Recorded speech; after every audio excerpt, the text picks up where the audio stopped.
Assalamualaikum warahmatullahi wabarakatuh. Selamat malam teman-teman semua. Kembali lagi bersama saya Sarmila Bahri.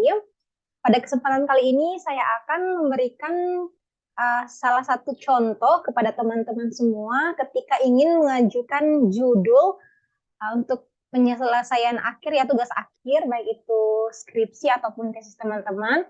Salah satunya mengenai analisis rasio keuangan perbankan terhadap fluktuasi profitabilitas pada Bank Indonesia BNI Persero Tbk, khususnya untuk program studi manajemen, kekhususan manajemen keuangan ataupun akuntansi di universitas yang teman-teman jalani sekarang ya.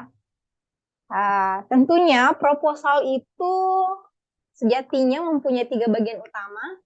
Yang pertama itu adalah pendahuluan yang terdiri dari latar belakang, rumusan masalah, dan tujuan penelitian tentunya. Kemudian bab 2 itu berisi tinjauan pustaka, berisi teori-teori yang teman-teman gunakan, ataupun buku-buku yang sebagai referensi, kemudian berisi tentang penelitian terdahulu, kerangka pikir, maupun hipotesis yang teman-teman sekalian gunakan. Begitupun dengan bab 3, metodologi penelitian, berisi berbagai metode-metode atau instrumen-instrumen yang teman-teman gunakan, baik itu jenis penelitian apa yang teman-teman gunakan, jenis datanya, populasi dan sampelnya, ataupun analisis olah datanya, begitu teman-teman. Kemudian di sini yang pertama pendahuluan, tentunya latar belakang. Mendengar kata bank sebenarnya tidak asing lagi bagi teman-teman semua, terutama yang hidup di perkotaan. Bahkan di pedesaan sekalipun, menurut saya itu tidak asing lagi kalau mendengar kata bank. Menyebut kata bank, of course, orang-orang selalu mengaitkannya dengan yang money, sehingga selalu saja ada anggapan bahwa yang berhubungan dengan bank itu selalu ada kaitannya dengan uang. Teman-teman di sini bisa lihat bank di sini. Bank, tujuan utama bank itu atau fungsi utama bank itu ada 3. Itu di mana menghimpun dana, menyalurkan dana, funding, leading, dan memberikan jasa bank lainnya. Dan kemudian sebenarnya kalau bank itu mendengar kata bank selalu dikaitkan uang itu tidak salah, karena kenapa? Bank memang merupakan lembaga di mana perusahaan bergerak di bidang keuangan, di mana kegiatannya tadi itu atau fungsi utamanya yaitu leading, funding, ataupun memberikan jasa bank lainnya. Selain itu bahwa bank juga tentunya merupakan agent of trust. Agent of trust di sini kenapa? Bahwa sejatinya bank itu merupakan lembaga yang dimana berlandaskan pada kepercayaan. Kepercayaan di sini adalah kepercayaan nasabah tentunya.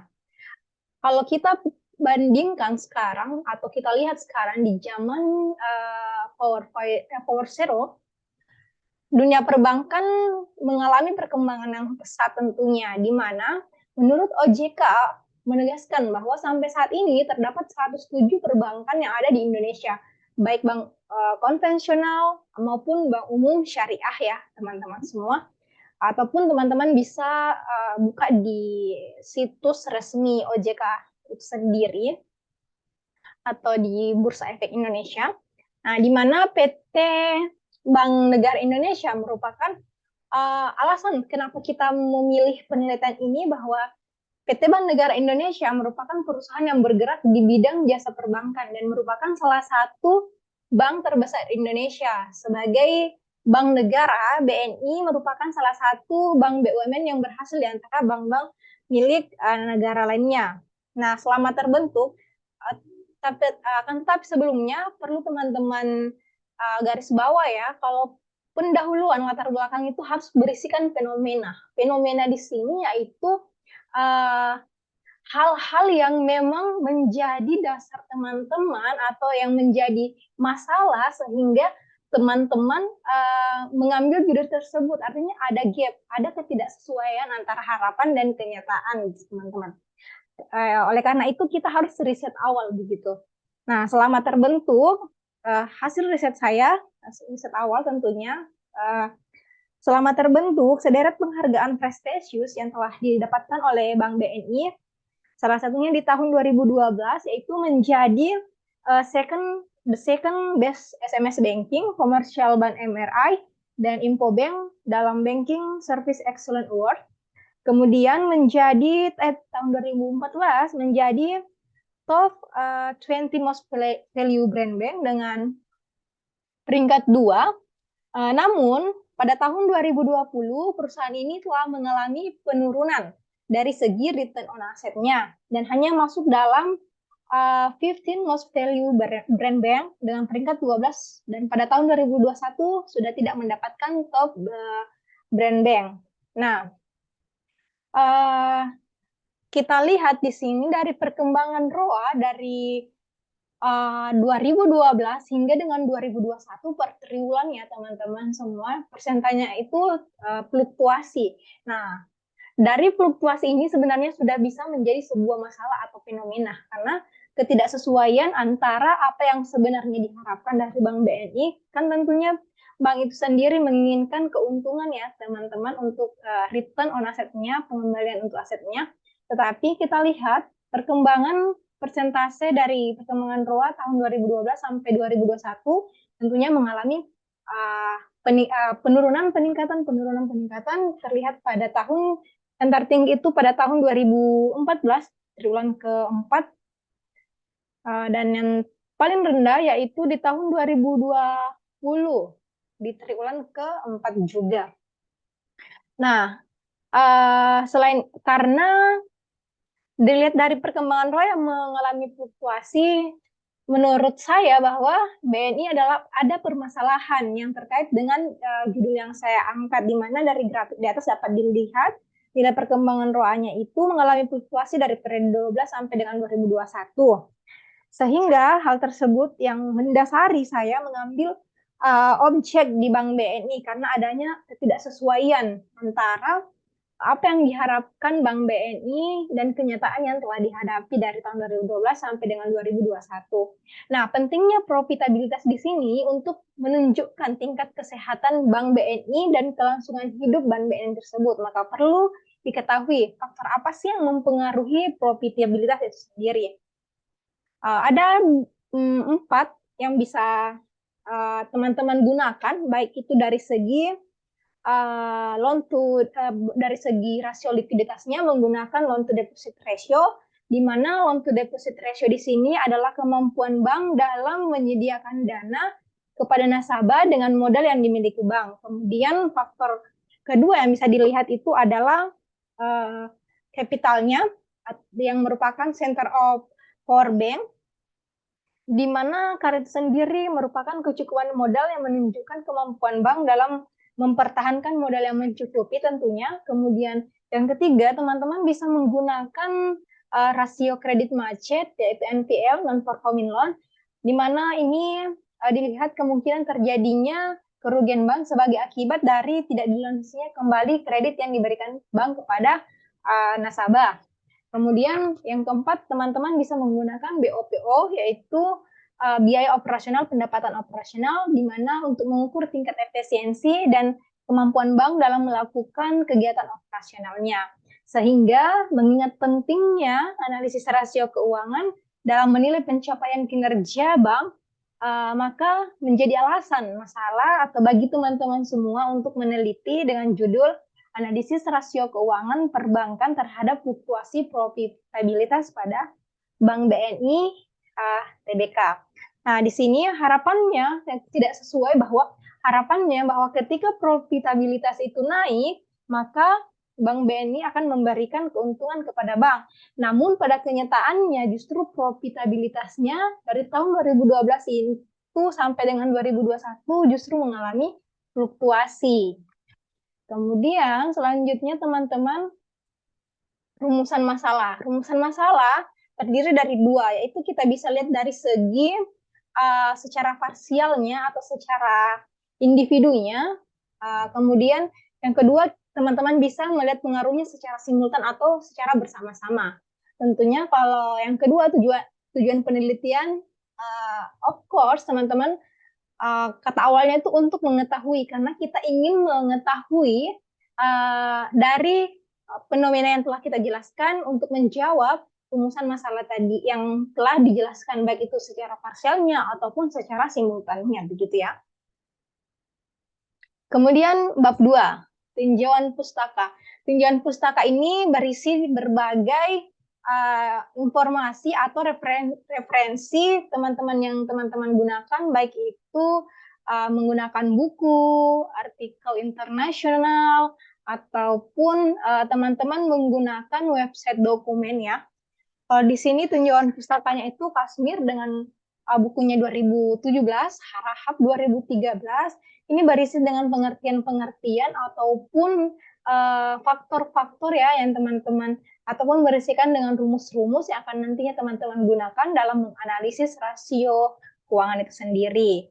Intinya pada tinjauan pustaka itu yang teman-teman gunakan definisi-definisinya, tujuannya apa, manfaatnya apa, jika ada seperti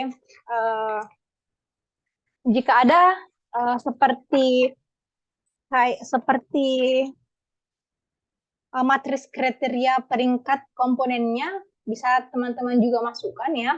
Seperti rasio LDR-nya jika sebesar 80% itu termasuk dalam peringkat 1 dengan predikat apa, sangat sehat, tidak sehat, ataupun cukup sehat begitu. Selanjutnya di tinjauan pustaka juga berisikan penelitian terdahulu. Nah, penelitian terdahulu di sini teman-teman itu bisa ambil dari artikel-artikel ataupun artikel jurnal internasional tentunya yang sudah bersinta ya, baik Sinta 5, Sinta 4, Sinta 3, ataupun yang bagus itu Sinta 1 ya teman-teman. Kemudian yang terakhir itu kerangka pikir dan hipotesis. Nah, teman-teman perlu perhatikan, ketika kita menyusun kerangka pikir, teman-teman yang pada awal bagangnya itu harus menuliskan objeknya, tempat yang teman-teman akan teliti. Di sini ada PT BNI Persero Tbk dengan tujuan tentunya kita ingin mencari keuntungan bank dengan menggunakan laporan keuangan bank nanti dan menganalisisnya menggunakan rasio keuangan perbankan. Bisa lihat teman-teman pada bagian ini rasio keuangan perbankan. Kemudian rasio keuangan perbankan itu kita menggunakan beberapa indikator seperti LDR sebagai X1, capital adequacy ratio atau rasio kecukupan modalnya X2, non-performing loan, kredit macetnya itu X3, dan biaya operasional pendapatan operasional itu X4. Sedangkan untuk Y-nya itu menggunakan profitabilitas return on asset ya. Tujuan akhirnya tentunya ingin melihat atau ingin menilai kinerja keuangan dari bank itu sendiri. Sehingga dari kerangka pikir, hipotesis itu diturunkan dari rumusan masalah yang tadi, kemudian dari kerangka pikir ataupun teori-teori sebelumnya yang mendukung penelitian kita ya teman-teman. Yang pertama, diduga bahwa rasio keuangan perbankan berpengaruh secara simultan secara parsial terhadap fluktuasi profitabilitas pada Bank BNI periode 2012 sampai dengan 2021. Kemudian yang kedua, diduga bahwa rasio keuangan perbankan berpengaruh secara simultan atau secara bersama-sama terhadap fluktuasi profitabilitas pada Bank BNI periode 2012 hingga dengan 2021. Kemudian masuk ke bab 3 yaitu metode penelitian.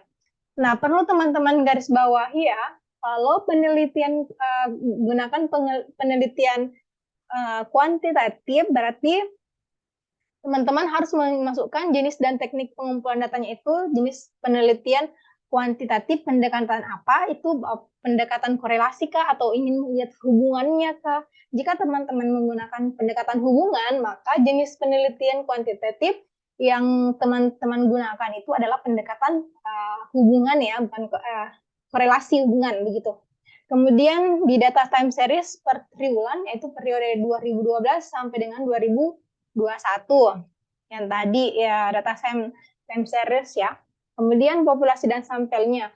Populasinya di sini tentunya seluruh laporan keuangan PT Bank BNI mulai dari 2012 sampai dengan 2021. Kemudian menjadi sampelnya yaitu sebagian dari populasinya, yaitu menggunakan laporan neraca, laporan laba rugi, laporan perhitungan kewajiban penjaminan modal, dan lain-lain. Kemudian variabel dan desain penelitiannya. Variabel yang digunakan di sini tentunya loan to deposit ratio, capital adequacy ratio, dan performing loan, of course, dan biaya operasional, pendapatan operasional. Ke Y itu adalah return on asset, di mana untuk desain penelitiannya itu ada sebuah permasalahan, fenomena yang tadinya di latar belakangnya sudah ada gap antara harapan dan kenyataan yang tidak sesuai, kemudian dari populasi dan sampelnya, tinjauan pustakanya, pengumpulan data, analisis hasil penelitian, dan kesimpulan dan saran. Kemudian yang terakhir itu teknik analisis datanya. Nah, analisis data yang digunakan itu analisis regresi berganda. Karena kenapa? Karena kita mempunyai Y-nya lebih dari 1. Itu kan Y-nya, X-nya lebih dari 1. Karena variabel digunakan X-nya berisi 4, maka kita menggunakan analisis regresi berganda. Kemudian untuk ujinya, uji asumsi klasiknya ada 3. Teman-teman bisa menggunakan uji normalitas untuk melihat normal tidak data yang teman-teman akan olah, kemudian multikolonaritas, kemudian yang ketiga uji OTK relasi untuk melihat apakah ada keterkaitan antar variabel X sejenis X-nya dengan Y-nya, antar variabel parsial ataupun secara simultannya. Kemudian yang ketiga analisis korelasi linearnya kita lihat juga teman-teman. Kemudian terakhir uji hipotesis, yaitu uji simultan, uji F, uji parsial, uji T, dan terakhir uji R-square, determinan R, yang bisa teman-teman gunakan. Oke deh teman-teman, itulah salah satu judul ataupun salah satu yang bisa teman-teman semua jadikan referensi judul ya. Ketika teman-teman ingin mengajukan judul baik itu proposal skripsi ataupun tesis teman-teman. See you next time.